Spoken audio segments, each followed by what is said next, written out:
Is visible? Yes, sir. Okay, so good afternoon, everyone. And let me first thank everyone to join this masterclass. So on behalf of the Fortis Escorts Art Institute and myself, I welcome you all to this masterclass.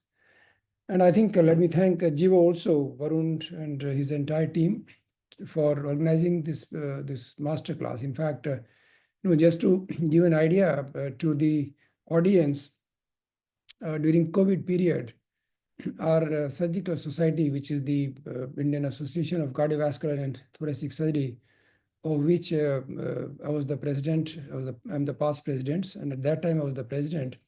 During COVID period, we had started master classes. I'm not sure if somebody from your team got an opportunity to listen to that or not. But we had regular classes, and we actually, when we looked at the overall number of classes, this was largest online classes across the globe, and this was attended by large number of audience from different parts of the world. So the COVID certainly gave us an opportunity that it is possible to connect for academic purposes, even if you are not physically facing each other. So with that, I'll be talking about the advances in surgical management of heart diseases. Can you all hear me well? Yes, sir. Yes, sir, we can. So as Varun has introduced, I'm the chairman and head of the Department of Cardiovascular Surgery. I also have a special interest in heart transplant and the ventricular assist device program and all mechanical circulatory support program in our institute, and our transplant and the MCS program is one of the largest program in North India.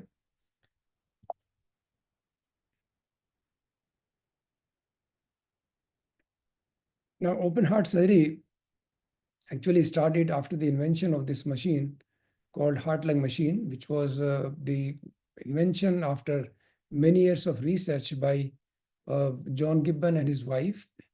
And in 1953, they invented this machine. And using this machine, now it's possible to operate on the heart. So you can stop the heart, then perform any kind of surgical procedure. And using this machine, John Gibbon performed the first open heart surgery on 6th of May 1953. And this surgery was closure of the atrial septal defect, so repair of an atrial septal defect in an 18-year-old girl. And this was the beginning of so-called open heart surgery. So as you can see, it's now almost 7 decades now that, in fact, more than 7 decades that open heart surgery is being performed. And after this first operation, multiple centers came across the world, in US and other parts of the world, very fast increase in the number of open heart surgical procedures. And in these 7 decades, there have been many developments in cardiac surgery in all the areas, including coronary artery bypass grafting, which is the commonest operation which is performed in any major cardiac center. So CABG, or the coronary artery bypass grafting, is one of the commonest procedures. But there have been developments in other areas, including valve repair and replacement, repair of the congenital heart defects, so advancements in the pediatric cardiac procedures, developments in complicated procedures like aortic aneurysms and dissections. Again, that's another area where I have a lot of interest. And finally, in the surgical treatment of heart failure, including transplant and the ventricular assist devices. Now, it won't be possible to, obviously, in such a short period, to discuss the advancement in all the areas. So what I've decided today, that I'll focus on the advancements in the surgical management of valvular heart disease, and in subsequent master classes, we will focus on other areas, and I'm sure we will continue to hold these classes for the benefit of everyone. So today I'll briefly discuss some of the advances in the surgical management of valvular heart diseases. The surgical treatment of valvular heart disease actually started in 1960s when 2 researchers, one cardiac surgeon, Mr. Starr, Albert Starr, and with his engineer friend, Mr. Edwards, they invented this mechanical valve, which is known as the ball and cage valve. And this was the first mechanical valve which was invented. And using this valve, Dr. Albert Starr did the first mitral valve replacement in 1960. And this valve then became commercially available in 1964 across the world. And then over the next many years, hundreds and thousands of procedures were performed worldwide. This valve was discontinued a few years back because of the fact that this is a high-profile valve, and now better valves are available. So this has been discontinued, and we have implanted thousands of these valves, and we still see patients who were operated more than 3 decades back coming to us for follow-up. And over the next many years, multiple companies, they came with multiple valves. As you can see, there are many valves which came into the market, but currently available valves which are most commonly used are bileaflet valves. So bileaflet valves are definitely better than the single leaflet valves, and these are the most commonly used valve across the world. You can see one more valve here. It's called TTK Chitra valve. This is a tilting disc valve, and this is the Indian valve manufactured by an Indian company. So in India and some other parts also, this valve is also available. After this valve, mechanical valve became available in the market, obviously large number of patients received this, but after the replacement, every patient needs anticoagulation. So vitamin K antagonist is required for every patient, and this has certain drawbacks and certain risks, including the risk of bleeding, valve thrombosis, and thromboembolism. So considering these drawbacks, the researchers and the surgeons, they were working on development of the tissue valve or bioprosthetic valves. So in 70s and 80s, the bioprosthetic valve or the tissue valves came into the market. And again, the same company, Edwards, then they joined hands with another cardiac surgeon, Alan Carpenter. He's Alan Carpenter. And the two joined hands to develop the porcine valves, basically from the pig in 1970s. And then in 1980s, the bovine pericardium was used to develop the bioprosthetic valve or the tissue valve. And in subsequent years, again, multiple companies, they came with many porcine valves and the porcine valves and the bovine valves, which were stented and stentless. So as you can see, now we have a choice of many valves when it comes to using the tissue valve. But again, as mechanical valve has the risk of anticoagulation, the biological valve, they have the risk of what is known as the structural valve degeneration or SVD. So these valves degenerate over a period of time.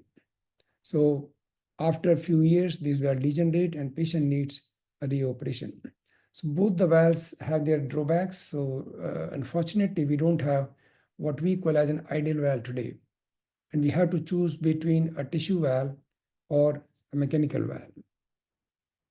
And when we decide which valve to be used, when we choose, we have to weigh the risk of anticoagulation, which is required in all the mechanical valves, and versus the risk of structural valve degeneration requiring reoperation, which is the risk in the tissue valve. So we have to see how much is the risk of anticoagulation versus the risk of structural valve degeneration before we decide which valve is good for a particular patient. As I mentioned, there have been developments in all the areas, including the valve surgery, and these developments have been in the designs of the valve, both mechanical valve as well as tissue valve. Also, in the techniques of surgery, including valve repairs, we use a lot of repairs now, particularly for the mitral valve. And also, there have been some developments in the anticoagulation management of these patients, but that also is a very major challenge after valve replacement, the mechanical valve replacement. The valve repair certainly is being used more and more often now, mostly for the mitral valve. The aortic valve is difficult to repair, particularly in the adults. So in the adults, the aortic valve normally needs replacement, but many patients with the myxomatous mitral valve regurgitation can be repaired. Repair of the rheumatic valves, which is more common in India and Southeast countries, including Africa and all, is difficult to repair, but the myxomatous valves can be repaired quite easily. The commonest pathology or the commonest degenerative lesion which is repaired is prolapse of the P2 segment of the posterior leaflet of the mitral valve. And the repair primarily involves either a quadrangular resection or a triangular resection of the prolapsing segment, and then repair. And this is followed by a ring. So you then stabilize the annulus with a ring so that the further recurrence of the mitral regurgitation is minimized. And this is quite a standard repair of the mitral valve. We can also repair the prolapse of the anterior leaflet, but the repair of the anterior mitral leaflet prolapse is more complex. Also, the frequency of successful repair of the anterior leaflet prolapse is less, and also the freedom from reoperation after the repair in patients with antemitral leaflet prolapse is less as compared to the posterior leaflet prolapse. However, we have many techniques which are available to us for repair of the anterior mitral prolapse, including triangular resection, chordal shortening, chordal transfer, and chordal replacement. So we have many techniques which we can use for repair of the anterior mitral leaflet. The second development which has occurred in the field of mitral and the aortic valve repairs and replacement is the development of or the evolution of minimally invasive valve surgery. The purpose of minimally invasive valve surgery is to minimize pain to the patient after surgery, to give a better cosmetic result, a shorter hospital stay, a faster recovery, and less use of blood products. And why this is important? Because why faster recovery is important? Because many of these patients who require repair or replacement, they are young. In fact, in our country, and the same applies to your country as well, a majority of the patients who come to us for repair or replacement of the valve, be it mitral or aortic, are in the productive age group, and a lot of them, they can't stay away from their work for a long period of time. So they certainly want a procedure where they can have a faster recovery and can go back to the work faster. And minimally invasive valve surgery certainly helps in that. So a standard open heart surgery involves a median sternotomy. So there is a midline scar after the standard median sternotomy, and also because you do a sternotomy, it certainly takes a few weeks to heal, and the scar certainly cosmetically is not that attractive, is not that appealing to the patient, and functionally, because sternotomy takes a few weeks, again is challenging. Excuse me.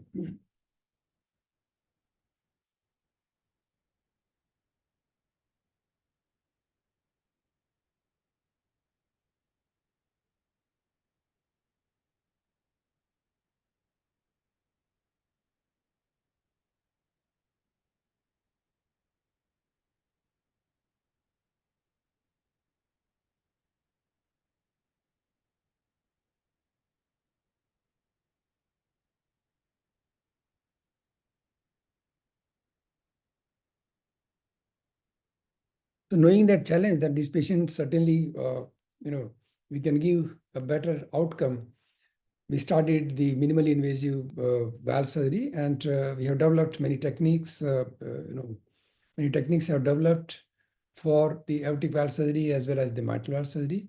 For the aortic valve replacement, one of the techniques which is used is the right anterior thoracotomy. So this is a small thoracotomy through the second intercostal space, and obviously the scar is better. There is no sternotomy, and the patient will have a better cosmetic result as well as better functional outcome. The second technique for the aortic valve replacement, again, we call it mini AVR, is upper partial sternotomy. It basically means that instead of full sternotomy, we make a partial sternotomy. And again, the idea is that functionally, because you're not doing a full sternotomy, so the sternum is more stable. And cosmetically also, this is better than the full sternotomy. So these are two commonly used techniques for the aortic valve replacement. The mitral valve replacement, the technique which is used for minimally invasive surgery is the right anterior thoracotomy through the fourth intercostal space. And this certainly becomes important in female because obviously a frontline scar sometimes becomes a challenge. As I mentioned, we have to choose between a mechanical valve and a tissue valve, and they both have their own drawbacks. And there are two major guidelines which guide us about as to which is the better valve in a particular given patient. And these guidelines are, as all of you know, the American guidelines by the American College of Cardiology and the American Heart Association, and the European guidelines by the European Society of Cardiology and European Association of Cardiothoracic Surgery. We have also developed our own guidelines by the Indian Association of Cardiovascular and Thoracic Surgery. And these guidelines have evolved over the last decades, and the most recent guidelines, they very clearly mention both the American as well as the European guidelines that choice of prosthetic valve should be based on the desire of the informed patient. If there is no contraindication to anticoagulants, and the therapy can be managed appropriately.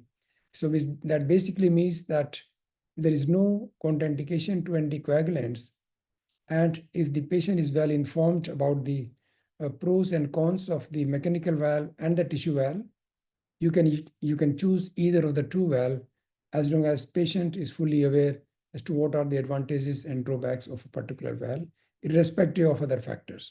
And at the same time,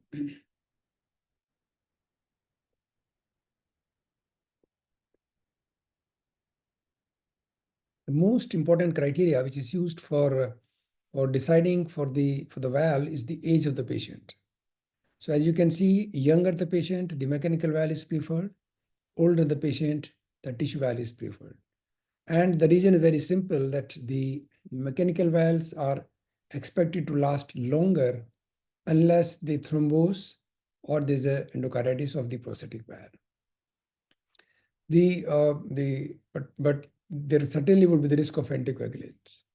The tissue valves, they degenerate, and this degeneration is faster in the younger patients. Older the patient, less is the degeneration. And secondly, the risk of anticoagulation is higher in the older age. So the patient is younger, in 50s and 60s, we prefer mechanical valve. If the patient is more than 60 or 65, we prefer tissue valve.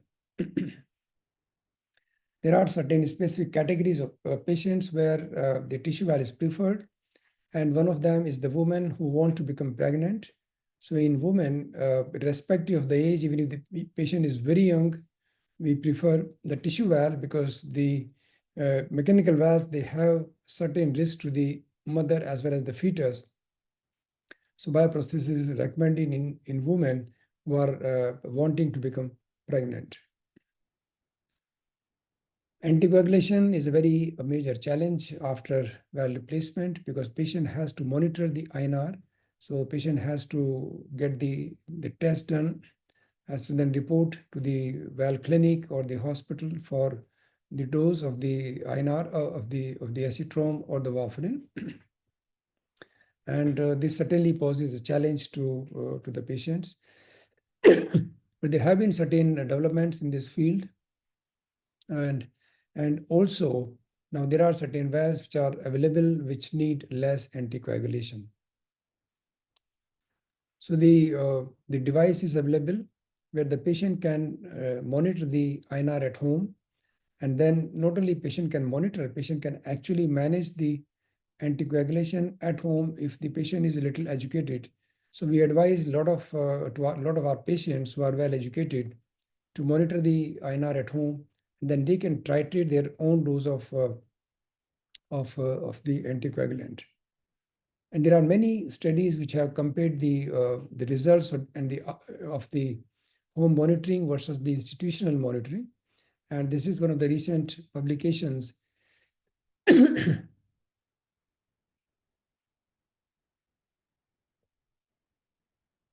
looking at the outcomes of offering home INR monitoring versus the office-based monitoring. And in this retrospective study, it's a retrospective study, what they found that patients in the office-based group, they had statistically significantly higher rates of adverse events, which basically means that patients who monitor their INR at home and manage their INR at home had better clinical outcomes as compared to patients who are reporting to the hospital for INR management. The tissue valves are now being used more and more commonly as compared to the mechanical valve for many reasons, including the fact that the currently available tissue valves are expected to last longer and expected to degenerate not as fast as the previous generation of valves. And currently we have some of the good third generation valves, and these are the commonly used: the Inspiris Brasilia from Edwards, Avles from Medtronic, and Daffodil Neo is from an Indian company called Merrill, Percival from Corsim, which is a UK-based company, and Intuiti, again from Edwards. As I mentioned, that the tissue valve degenerate, and there has been a lot of research as to why these valves degenerate. And of course, the commonest reason why these valves degenerate actually is the tissue calcification. And there are many factors which influence the tissue calcification of these valves.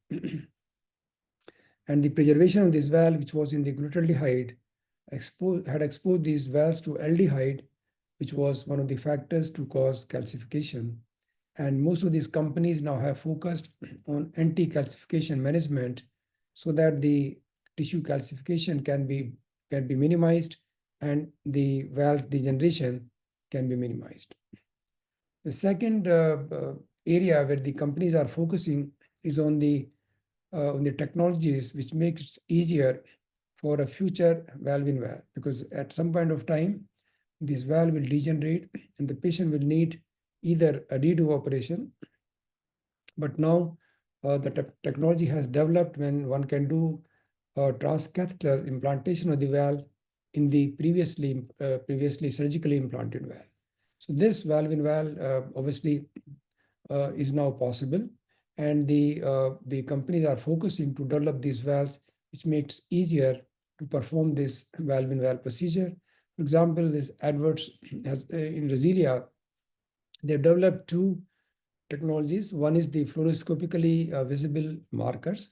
So as you can see, one can see in the fluoroscopy what size of valve has been implanted, because this will help in the future valve-in-valve.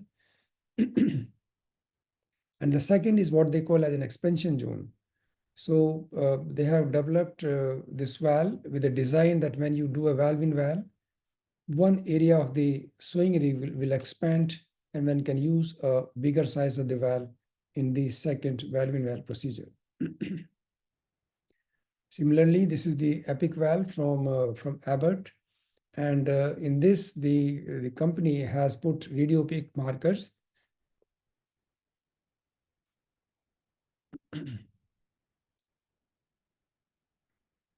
which will be visible under fluoroscopy, both in the annulus. These are the fluoroscopic markers in the annulus as well as in the stent post. And again, this will help us to perform valve-in-valve in future. Another important valve which has become available about 8-9 years back is the sutureless valves. So as the name indicates, these valves are implanted without the surgical sutures, because conventionally we take sutures through the sewing ring and the annulus and then sew this valve to the annulus. The sutureless valve, one doesn't have to take the sutures, and this is implanted without the sutures. There are two companies which make these valves. In India, we have the Percival valve. This is from Corsim. This is a bovine pericardial valve which is implanted on a nitinol stent, and this is implanted without the suture, and this is self-expanding valve. It basically is implanted in a similar manner as the transcatheter aortic valve implantation. So the fact that we don't use the sutures, the surgical time is less, the cardiopulmonary bypass time and the aortic cross clamp time, which obviously are two important factors which affect the outcome. It is less, and because there is no sewing ring, the orifice area of this valve is larger, and the hemodynamics is certainly better as compared to the sutured valves.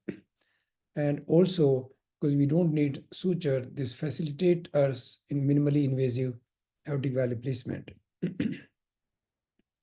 And finally, a couple of years back, the study was being conducted on the polymer valve.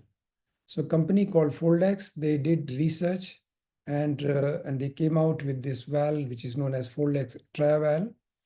They did clinical study about 2 years back. The results were published last year, and last month they have introduced this commercially in India. And we are one of the first to have used this valve. And not only we have used this valve, we were part of the clinical trial when this was being studied. So this valve is made of biopolymer, and this biopolymer is calcification resistant. So this valve is expected not to degenerate, and at the same time, this is supposed to withstand the stresses and strains without failure. So like mechanical valve, this is supposed not to degenerate. And finally, this is expected to be thromboresistant, which basically means that there won't be thrombosis and thromboembolism. And therefore, the anticoagulants will not be required for the life of the patient. It may be required for a few months, though currently, the longer follow-up is required to know for how long the anticoagulant should be given. And because it does not degenerate, so this is expected to last for the patient's life. So if this happened, this certainly would be a game changer in the design and the surgical management of the valve. So friends, to summarize, the surgical management of the valve, which started in 1960s with the mechanical valves, evolved over the years. And in 1970s, the tissue valves were developed to eliminate the patient's requirement of the anticoagulant. And then the annuloplasty rings were developed, both mitral and tricuspid, again in 70s, to make it possible to repair the mitral valve and the tricuspid valve with good long-term results, and to make sure that the tissue valves last longer. The anti-calcification tissue treatment was developed in 80s. And finally, a lot of techniques have developed to minimize trauma to the patient, and this all has resulted into improved patient outcomes. So with that, I thank you all for your hearing, and I'll be happy to answer any questions. I think the idea is to have more discussion rather than only the lecture, so that more people can benefit by questions and answers. So please Yes, sir. feel free to ask anything. So we have first question from Dr. Eshitu. He practices in Ethiopia. His question is, what is the place of surgery in children with tetralogy of Fallot? Yeah, just give me a second. Let me just open my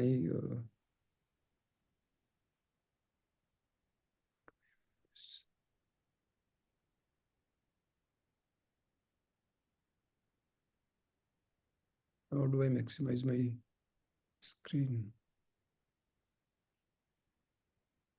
You want to stop sharing your screen? No, I think I was trying to maximize my Zoom area, and I want to stop sharing, I think. Sir, in the share option, you have to click on stop sharing, and automatically it will be your Stop screen sharing. maximized. Yeah. Right, and then let me just minimize this and max. Yeah, okay, yeah, that's good. Right. So what was the first question? Can you repeat that again? What is the place of surgery in children with tetralogy of Fallot? So tetralogy of Fallot is one of the commonest procedure as far as the pediatric cardiac surgery is concerned, in addition to the atrial septal defect and the ventricular septal defect. So it's a very commonly performed procedure with excellent outcomes. So I think any pediatric cardiac center does this very routinely. I think if the question is it very commonly done? The answer is yes. And if the question is what are the clinical outcomes, the clinical outcomes are excellent. Okay. Sir, many a times the most common dilemma faced by doctors in practicing in resource-constrained environments like Africa is, what is the trigger when they should, how do they decide whether the case should be handled locally or the case should be referred across the border for a specialist intervention? So in your experience, generally, how do they decide? That's the Yeah. most common dilemma they face. Yeah, no, I think this is probably a very, very pertinent and a very important question, because we always say that the patient should be referred for further evaluation at appropriate time, which basically means uh, it doesn't have to be too early, but at the same time, it doesn't have to be too late also, because if it is too late, then patient has a lot of comorbidities. The outcome may not be very good. So if I have to speak about for example, the valve, because we are discussing the valve today, but that applies to probably other areas which we can discuss if there is any specific question. But for valves, for example, there are definite guidelines for the mitral valve, the aortic valve, and the patient should be referred for cardiac surgery. And again, depending on whether it is a straightforward valve repair or replacement, it can be done locally. If it looks like that this may be a little challenging, then obviously, but primarily the two important criteria would be: one, patient's clinical symptoms, how advanced are the symptoms, which functional class, whether it is functional class 1, 2, 3, or 4, which obviously most physicians follow. And second, the echo findings. So the echo findings will very clearly show at what level the mitral stenosis, mitral regurgitation, aortic stenosis, and aortic regurgitation is. What is the LV function? What are the pulmonary artery pressures? And how much is the overall impact of the valve pathology on the heart and the body? And that will decide. So basically, clinical symptoms and the echo findings would be the two important things to decide when the patient should be referred for surgical treatment, either locally or to another good facility. So another common question that comes up is around the financial implication of these surgeries. If we limit it to valve replacement, so Right. whether it's mechanical or it is tissue based, so generally, and of course, generally the range, because when doctors counsel the patients, this is a question which is very often asked. Although the real cost is determined when the patient is actually here, all medical factors are considered in, but just an indicative range so that they're aware what is the cost implication of it. So uh, for mitral valve and the aortic valve both, the cost primarily depends on two things. One, which valve we are going to use. The mechanical valves certainly are less expensive, significantly less expensive as compared to the tissue valves. Among the tissue valves, again, there is a wide range of the cost. So third generation valves, they are more expensive than the second generation. The first generation no one used; they are not even available. The second generation are available, and the third generation obviously are more expensive. So one is the kind of valve which we are going to use, and second would depend on what are the patient's comorbidities. So if the patient, it's a straightforward surgery and patient doesn't have a longer hospital stay, doesn't have many comorbidities, the cost would be less. The hospital stay increases because of whatever reason, then certainly the cost will go up. So I think two factors which will decide how long is the stay and what are the other things required. And secondly, whether we are going to use a mechanical valve or a tissue valve. So And I there, would like to, I would like to, sorry, I'm interrupting, but the average cost is start from $9,000 to $15,000 to $16,000. This is Nadeem from Head International Patient Services. So generally, It starts from $9,000 and it goes up to $15 to $16,000. Okay, thanks, Uh, Nadeem. Sir, So we have Nadeem is a person from looking after facilitate the international patients in our institute.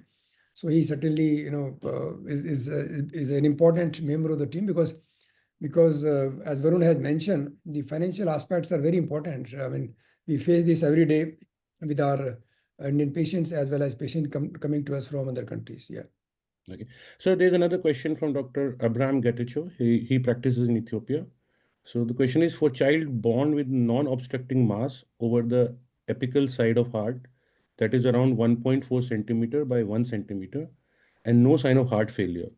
Currently, the baby is 3 months old, but no sign and echo is still normal except the mass being likely rhabdomyoma, top differential.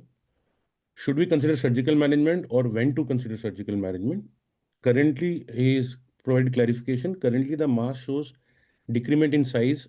Last one was 1 month back, the size of 1.2 centimeter with 0. Centimeter. So in 1 month, sir, it was 1.4 centimeter by 1 centimeter. After 1 month, after intervention, the mass is 1.2 centimeter with 0. Centimeter.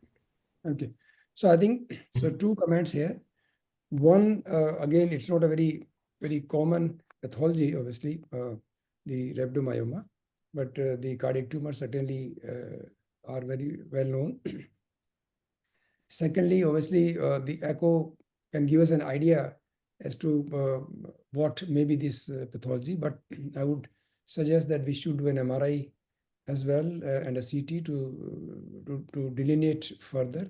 And my third comment would be that pediatric, I certainly would like the details of this patient to be sent to our institute and we can forward it to our pediatric cardiac surgeon and Dr. Iyer, because pediatric cardiac surgery, as all of us know, is a separate subspecialty. I practice the adult cardiac surgery, and we have a very dedicated pediatric cardiac surgical team as well. So we can forward it there as well. But I would suggest that this child needs very close follow-up and also further investigations. So there's another follow-up. There's another question from Dr. Dinawal. Dr. Dinawal practices in Ethiopia. Again, tetralogy of Fowler. TOF patient with surgery not done at early age and now age around 6 years. What is the survival rate of the patient if not done, and success rate if surgery is done now? So, as I mentioned before, the tetralogy is one of the commonest surgical procedures. And the outcome obviously depends on the exact anatomy, which one would delineate by a proper pediatric echo. But 6 years is not a very late stage. In fact, in India, a lot of patients are operated in this age, even in the older children. So I think the outcome of tetralogy, even at 6 years, are excellent. So this patient certainly needs a surgical correction. Another common question, sir, it's not related to treatment, but it's again falls into logistics aspect. So many a times when patients are suggested that you go abroad, they have an idea that, okay, we'll spend months there, which is another logistic nightmare. So typically, sir, excluding the edge cases or excluding the outliers, for majority of the cases in international patients that you have treated, how long is the stay? Because in Jivo model, part of the follow-up can be done remotely also, because there is a doctor partner involved with constant touch with a treating surgeon like you. But typically, the mandatory part in these surgeries for most of the cases, how long is the India stay? Yeah, so that again is, I think, a very important question. And for us, if it's an adult patient who needs what we call as a routine surgery, typical stay in the hospital is about a week. So we say 7 to 8 days. And we advise the patient to stay in Delhi at least a week after that. And if the patient recovers well, I think the patient can fly 1 or 2 weeks after the discharge. So normally most patients fly after 2 weeks of discharge. So typical stay in India would be about 3 weeks. But as you mentioned, we certainly can monitor these patients remotely through video consultations or audio consultations. But if there are no complicated procedures, most patients would be ready to fly within 3 weeks after the admission. So 1 week in the hospital and around 2 weeks after that. In fact, some patients, they fly after 1 week also. So another question, sir, which is again of socio-economic aspect, like most African countries are developing like India, and we also have a very varied socio-economic structure in our population. So many times our doctor partners, they encounter complex cases and they're aware that the patient cannot make the trip, cannot afford the treatment. Many times we recommend that, for clarity or for confirmation, you can write a doctor's note, we can share with the specialist, they can give pointers. So generally, sir, how should they tackle such cases? When it is obvious a person cannot make the treatment, but if with some direction from an experienced surgeon like you, the local handling may be better. So how can we, tackle this? I think if the patient obviously can't travel for whatever reason, the best thing is to connect the his or her treating doctor locally with us here at Fortis Escorts, and we certainly can discuss with the treating physician as to what may be the best course of treatment for that particular patient. And then obviously we can certainly give whatever advice is possible from our side. And if it looks like that patient certainly needs surgery, then I think obviously medical treatment helps to an extent. Beyond that, one probably becomes a little limited by the medications. But in terms of the consultations, the advice and discussions, it can be done remotely. Yeah. So any more questions? Anybody? Dr. Dinal, the tier of patient that you have, as Dr. Meharwal has suggested, further comments. I mean, the surgical outcomes are excellent. If it can be done in Ethiopia, great. If you feel intervention in India is required, we will require the reports and document the patient case file and share with the Fortis Escorts team. And about Dr. Abraham Getachew, sir has said about rhabdomyoma, that the patient needs to be monitored.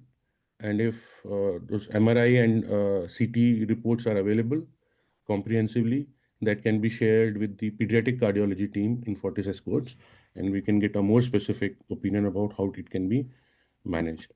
So there is a follow-up question from Dr. Dinal.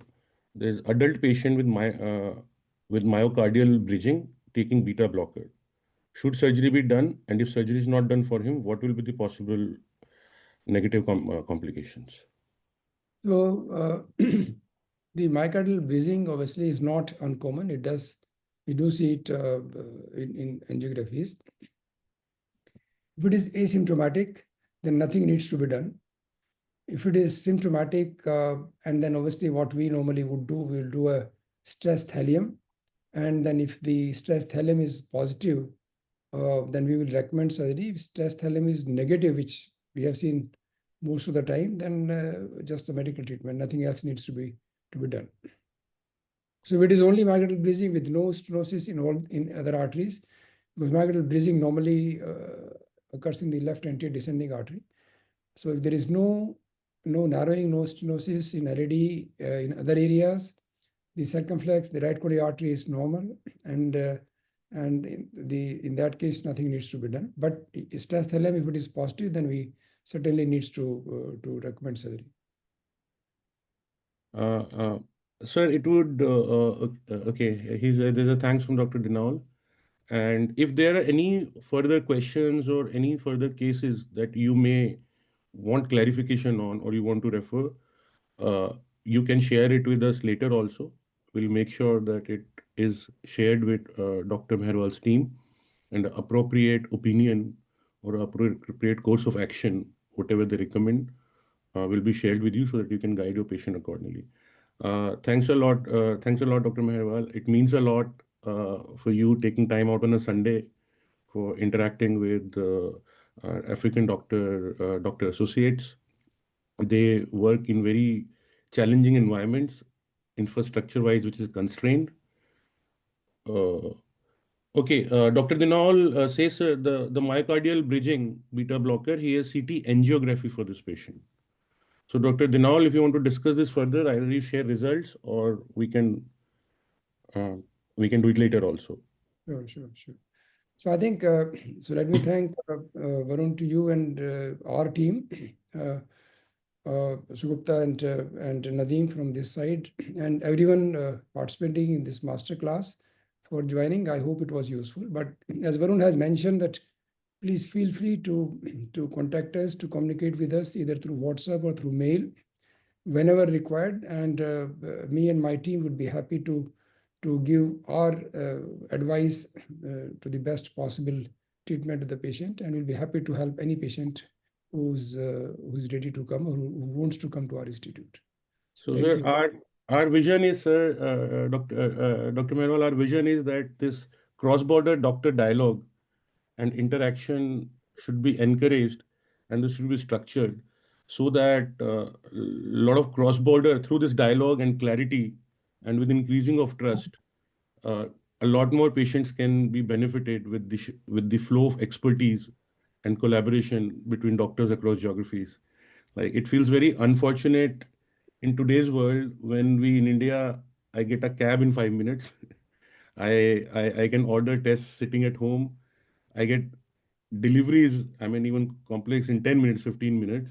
And when a patient in Africa, when they have to travel for treatment, it is handled by agents and middlemen. While if their doctor participates with the sort of access we are creating for them, specialists like you, Well, a I lot think more patients can benefit. absolutely agree with you that no, we it's my club person, so I have to. Yes, Dr. Sunday, please ask a question. Well, mine is just to thank him for his dispositions and clarity uh, in his lecture, and wish him well. And they should also make available time for us to have the cross-border connectivity, as you said. thank you very much. Dr. Meharwal, Dr. Sunday is a general surgeon in practicing in Nigeria. Most of the time, these classes are useful for him because they see poor patients, and the learning and clarity helps Right. them manage those cases better there. Yeah, no. So we certainly are aware of the challenges because we obviously India and Africa, they share common challenges, and we as doctors have to, from our side, have to do whatever best is possible for our patients within the limitations. So we certainly have limitations in our country, and they also have the limitations. So let's continue to have the dialogues and see how we can help our patients. And I agree with you, Varun, that the patients, a lot of time they get misguided and misdirected by, the people who certainly are not the best professionals, and it's a bit unfortunate. So the best thing to do is good communication between the two treating doctors. Yes. Thank you again, sir. Thanks a lot for your time. It means a lot to me and Jivo, and it helps us start laying the foundations of something which can become bigger and bring clarity and improve access globally, what India has to offer. Thank you Thank so you much. all. Thank you.